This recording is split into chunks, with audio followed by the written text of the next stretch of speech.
وبعدين دخلت في تحدي تاني ان ده كان كله بيتعمل وفي ارهاب بيستهدف الدولة المصرية. ارهاب يعني ايه يا فيصل؟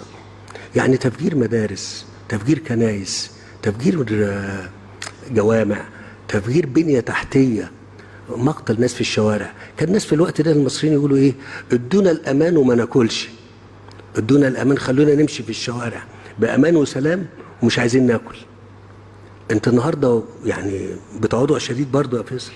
الارهاب ده بقى تاريخ، بقى ايه؟ تاريخ. ف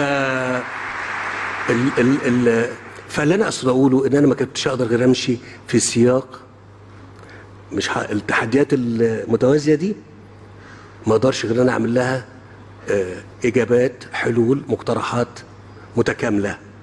احل دي واحل دي ازاي؟ وانا بعمل مشروع الكهرباء وبعمل مشروع الميه وبعمل مشروع